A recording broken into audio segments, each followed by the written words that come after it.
Hey and welcome to Neverwinter with Aragon. So you may have seen that Mirage weapons are going for, a lot these days. And that is because they're currently overperforming in endgame content. How well they effectively perform depends a lot on the class. But you can get a general look at the different prices of them. Although I'm not sure why Warlock is so cheap. That does fairly well. But versus like Rogue Mirage weapons are pretty meh. Not something I would go for. Ultimately, Wizards are good, Rangers good, Bard is insane, Warlock's good, and Barbarian's good. Cleric, not so good, you want to have your burst damage anyway. Rogue, it's not so good, Fighter, not so good, and Paladin's not a DPS. But let's cover how can you get these Mirage weapons. What do you have to do? Well, the first things first is to actually get your campaign unlocked the Cloaked Ascendancy. You'll need 22,000 item level. If you haven't done the campaign or haven't started it, well, you'll need to click Start Campaign and you'll get your first Chapter 1 quest. You'll accept that and you'll follow the path. Eventually, you get to the point where you unlock the River District and you unlock making further progress on the campaign, getting the currency, etc. Now what you can do is you could directly buy the Mirage weapons in the store here. The thing is that when you buy them, they are not restored. You have to upgrade them to use them. You can't use them in this current purple state. So when you right click them and you click refine, you can see what you need to upgrade them, to restore them to green, where you can actually then use them and you can upgrade them from there even further up. And each of these needs different reagents. You can see the main hand, and this will be for all classes, needs 45 Arcane Focus, 60 Arcane Magical Writings, and 20 Enchanted Fleece. And then the offhand needs 40 of the Arcane Focus, 45 of the Magical Writings, and 20 of the Ground Jade. So where do we get all of these reagents? Well, before we jump into that, make sure if you do intend to restore these weapons that you go and first unbind these weapons. You go remove all bindings, spending 5 unbind tokens. You should collect unbind tokens just by doing content and getting them in your dungeon quests, like your random queues. And spend the 5 tokens. It's very well worth it now before you restore it. You can make that decision when you already have gathered all the reagents, that's okay. But once you have it unbound, you can transfer it to whichever character you're actually farming the River District on, and then we're able to go and refine them, getting them restored, and then transferring them back. And the beauty of unbinding it is they will forever remain unbound. You'll be able to equip them, unequip them, sell them on the auction house, and they'll always remain unbound. Basically giving you a resource that you can always sell if you want to, liquefying your assets into astral diamonds. So with those prices on the auction house, they look pretty compelling to work towards to obtain, even if it's just for some astral diamonds. Just be aware that these weapons, their effectiveness can change at any time. So they might be worth 2 million in your class now, but maybe even tomorrow they come out with an update and change them so that they're no longer any good. Then they'll probably only worth 1 million or less. But let's move back to restoring them. How do you obtain all of these reagents? Let's start with the main hand. We need Arcane Focus. Well, every week you want to pick up a quest from Kavatos that is a weekly ritual. You will have to do some quests within this zone in order to get this unlocked. But once you do, every week you can get 5 Arcane Focus from there. Then what you want to do is go over to this guy and every day pick up the quest Mercantile Missions. It's going to give you 2 Arcane Focus.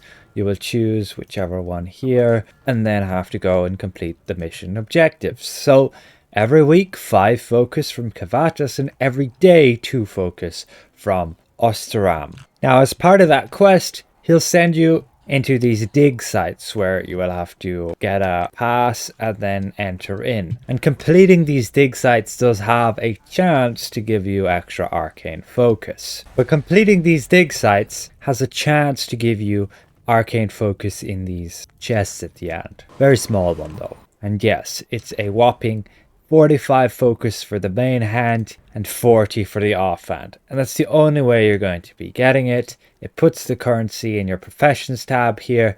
bound to character. So just to get the Arcane Focus, you're looking at about 4 weeks of just doing those quests. So the next thing we need, Arcane Magical Writings. Where are we going to get those? We need 60 and we also need 45. So yeah, a lot. Well, the main place will be through the campaign. You want to secure the district. And here you can see completing this, you get an Arcane Magical Writing. That's the guaranteed way to do it. And to secure the district, you will kill enemies. You get like 1 or 2% here and there, but also upgrading these posts.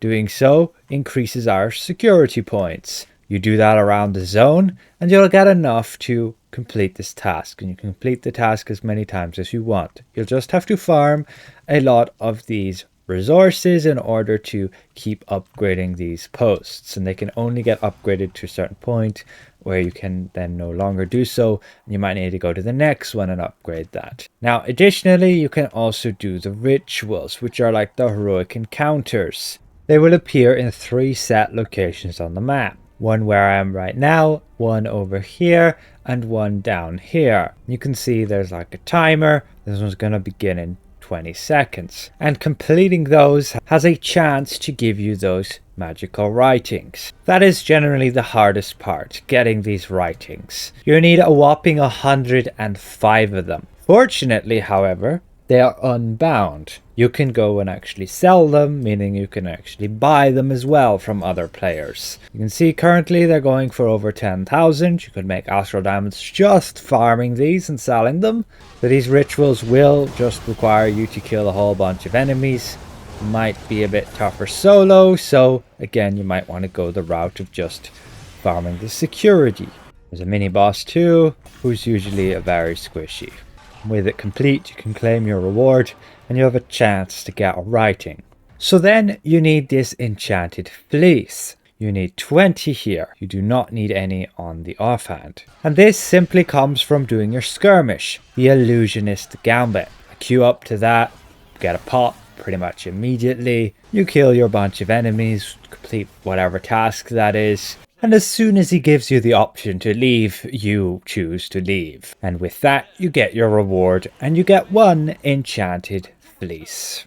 And that's how you obtain it. So yeah, you will have to do that skirmish 20 times. And so finally, you need some ground jade, 20 of it. That is one of the easiest ones to get. You just have to do your dig sites, you'll get plenty of it.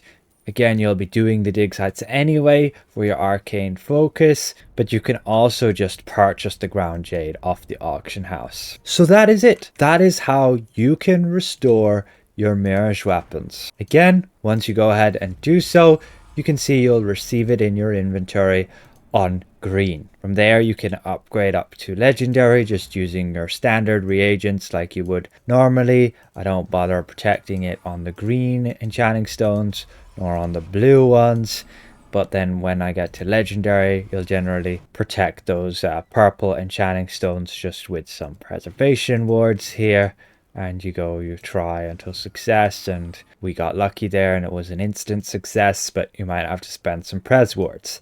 And there you go, you have your Mirage weapon on legendary and you can sell it for millions. Again, the barred Mirage weapons are just completely busted. I use them and they're like 30% of your damage. But be aware, the Mirage weapons are only really good in high level content. In content where the item level of the enemies is very high. So the Demon Web Pits dungeon and the Temple of the Spider, along with the Zemnid's Reliquary Master, that's currently the highest item level content. So the Mirage weapons deal a ton of damage in those. Any content outside of that that's much lower item level that you find in like skirmish queues and dungeon queues, the item level there is really low. Mirage weapons will perform pretty poorly, but still, they are one of the coolest weapon sets in the game, spawning clones of yourself whenever you use an encounter power. You can see, and they'll follow you around for 10 seconds and attack anything you attack. So hopefully this has been somewhat helpful to you guys,